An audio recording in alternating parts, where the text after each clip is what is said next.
Si eres ahorrador, con la inflación acabarás perdiéndolo todo. El paso de ser ahorrador a inversor es un proceso que muchos hemos dado y yo lo que estoy viendo con muchos emails, con muchos tweets directos que me están llegando, comentarios, que hay muchísima gente que está en ese paso de ser simplemente ahorrador y quiere dar el paso a ser inversor. Entonces, en este vídeo voy a intentar explicarte por qué hay que dar ese paso y cómo podemos, digamos, darlo de una manera más fácil. Nada más, te dejo con el vídeo. Lo primero, ¿no? Hay que pensar que la mayor parte de los españoles somos ahorradores, es decir, que directamente somos personas que lo que intentamos es gastar menos de lo que ingresamos.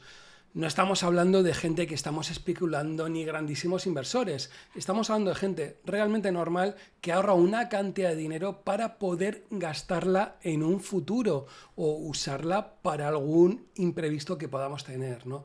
Con todo, tenemos un problema que yo creo que es enorme y que mucha gente al final no desconoce o muchas veces no nos damos cuenta de realmente este problema cuál es, que no es nada más y nada menos que la inflación. Podemos decir que la inflación es el impuesto de los pobres, el impuesto de los ahorradores o el impuesto de los ignorantes desde el punto de vista financiero. Y yo creo que es una gran verdad, ¿no? Al final hay que conocer exactamente cómo funciona todo esto. Realmente el INE nos da una herramienta que nos permite hacer un trabajo y es actualizar la renta. Entonces, he hecho un ejemplo muy tonto, ¿no? Imaginaros que yo en el año que he nacido, que es el año 1965, pues unos tíos decidieran darme o dar a mis padres 100 euros para que lo inviertas en la típica libreta de ahorro, etcétera, ¿no? ¿Qué es lo que habría pasado en estos años, desde diciembre del 75 hasta diciembre del año 2022? Pues que la renta actualizada habría sido 1.301 euros y nos habríamos encontrado con una tasa de variación del 1.201%. Si esto lo ponemos en números, nos daríamos cuenta que nuestra capacidad de compra habría perdido nada más y nada menos que un 91,7%. Es decir, nos estaríamos encontrando más o menos que esos 100 euros realmente a día de hoy en poder de compra tan solo valdrían 8,3 euros. Realmente es una auténtica barbaridad lo que acabaríamos perdiendo si ese dinero lo dejamos en el banco y realmente no lo invertimos. Es decir, que ese ahorrador que habría dicho lo dejo en el banco acabaría habiendo perdido el 91%, digamos, de su capacidad de compra, ¿no?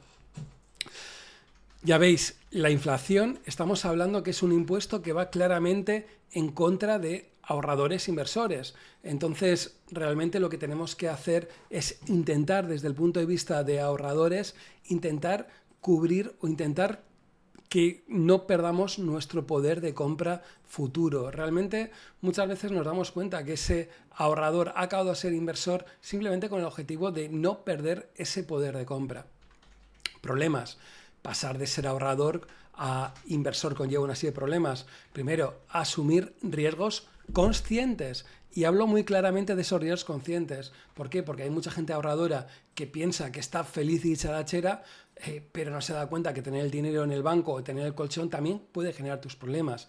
Imagínate, hoy por hoy hay un fondo de garantía de depósitos de hasta 100.000 euros. Es decir, que si por H por B ese banco que lo tienes se va a la porra, hasta 100.000 euros te van a cubrir. Pero a partir de 100.000 euros podrías perderlo. O yo qué sé, gente que decide invertir billetes o monedas en el colchón. Cada cierto tiempo en cualquier país se hace un cambio de monedas y esas monedas de uso legal dejan de tener ese uso legal y puedes encontrarte que esas billetes o esas monedas sirvan simplemente de coleccionismo, pero no te valen para absolutamente nada, ¿no?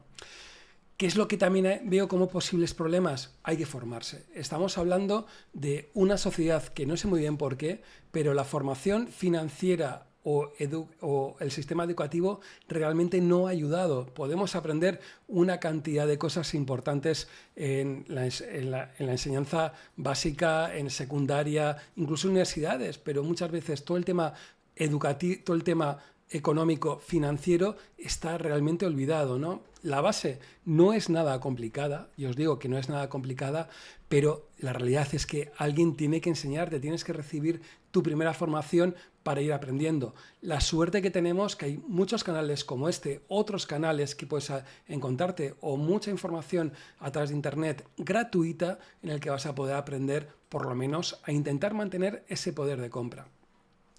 Luego, como tercer problema, es que tienes que conocerte y tienes que saber cuál es tu objetivo. El conocerse desde el punto de vista económico-financiero no es nada fácil y te puedo asegurar que yo creo que es igual el mayor problema que encuentras, ¿no? Cómo puede conocerse cada uno y cómo ante esas posibilidades saber cómo actuar, ¿no? Al final tienes que intentar, tu objetivo, ¿no? Es intentar mantener, digamos, ese, digamos, poder de compra.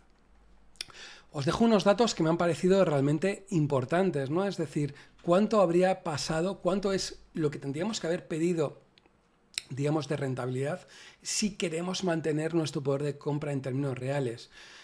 El INE nos da datos desde el año 54. Si tomáramos los datos del año 54, tendríamos que haber tenido un 6,30% de rentabilidad anualizada para poder mantener nuestro poder de compra. Todas aquellas personas que no hubieran obtenido este 6,30% habrían perdido poder de compra. Si tomamos en cuenta, por ejemplo, los últimos 50 años, esta rentabilidad habría sido de un 5,80%, en los últimos 25 años habría bajado de manera importante hasta el 2,20%, y si hubiéramos pensado en los dos últimos 10 años, la rentabilidad habría sido del 1,80% anualizada. Está claro que pertenecer a la Unión Europea ha sido algo positivo desde el punto de vista de haber tenido unos años con una inflación realmente mucho más baja. ¿Qué es el problema también que tenemos? Que esto lo podemos pensar sin tener en cuenta impuestos, pero al final los impuestos están ahí. Y hoy por hoy nos encontramos en un estado que difícilmente deflacta las tarifas y al final podemos hacer un cálculo con un impuesto, por ejemplo, del 25%. Está claro que va a haber gente que va a tener un impuesto más bajo y otros que pueden tenerlo más alto, pero yo creo que un 25% a un periodo de plazo realmente amplio, yo creo que son unos datos más o menos interesantes. Y si hacemos el mismo cálculo y calculamos cuánto tendría que ser nuestra rentabilidad bruta anualizada y quitar luego ese 25%, pues nos damos cuenta que desde que tenemos datos desde el INE, habríamos necesitado una rentabilidad del 8,40, en los últimos 50 años habríamos necesitado una rentabilidad del 7,63, 25 años 2,93, 10 años 2,40%, ¿no? Entonces, muchas veces me parece curioso, ¿no? Cuando hay gente que dice, no, es que aquellos inversores son especuladores. No, realmente hay mucha gente que invertimos con el objetivo muchas veces de intentar mantener nuestro poder de compra. ¿Qué es lo que pasa? Que para mantener ese poder de compra, si no buscamos ese 3%, yo creo que podemos llegar a tener realmente problemas y tener incluso momentos en los que tengamos una inflación realmente elevada y que necesitemos realmente mucho más, ¿no? Bien, ¿qué sabemos desde el punto de vista histórico de rentabilidades, ¿no? Y para eso yo creo que desgraciadamente tenemos que ir a webs americanas o podemos ir a estadísticas americanas. ¿Por qué? Porque ya veis, hemos hablado que desde el punto de vista del IPC tenemos datos desde el año solo 54. Posteriormente no están esos datos. Hay aproximaciones, pero no tenemos datos. Como dato fundamental a la hora de pensar cómo son desde el punto de vista de activos, alguien que invierta en renta fija a corto plazo, en términos reales, obtendría un 0,80%. ¿Qué significa esto en términos reales? Que si, por ejemplo, la inflación es un 2%, alguien que invertiría en letras, que es ese activo a corto plazo, obtendría alrededor de un 2,80%. Bonos a largo plazo hablaríamos de un 2% sobre inflación y acciones hablaríamos de un 6,40% sobre, digamos, la inflación. La inversión inmobiliaria, que muchas veces, muchos de vosotros me preguntáis en dónde se sitúa, digamos, estaría muy cerca entre renta fija y lo que sería la rentabilidad por acciones, siendo más cerca de lo que estaría en la parte de acciones que renta fija, pero pensar que hace falta invertir para superar sí o sí a la inflación. La suerte que tenemos en la actualidad es que yo creo que podemos hacer inversiones en indexados y pensar que indexados hablamos que puede ser en renta fija a corto plazo, renta fija a largo plazo y, por qué no, en bolsa.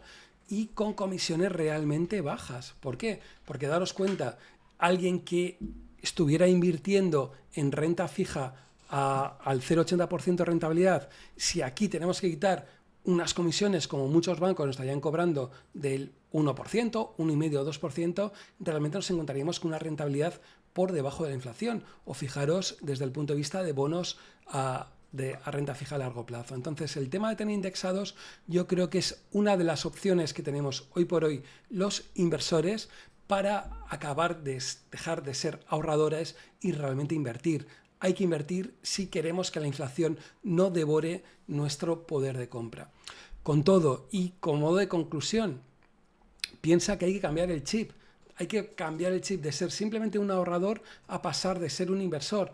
¿Por qué? Porque si no, como lo he demostrado al principio, tarde o temprano acabaremos perdiendo todo nuestro poder de compra y la inflación acabará devorando nuestros ahorros. Nada más, espero que te haya gustado el vídeo. Si te ha gustado el vídeo, dale un like. ¿Por qué no? Porque ayudarás a que otra gente que esté dudando entre pasar de ser ahorrador a ser inversor sea una forma, digamos, de conseguirlo. Nada más, nos vemos en el siguiente vídeo.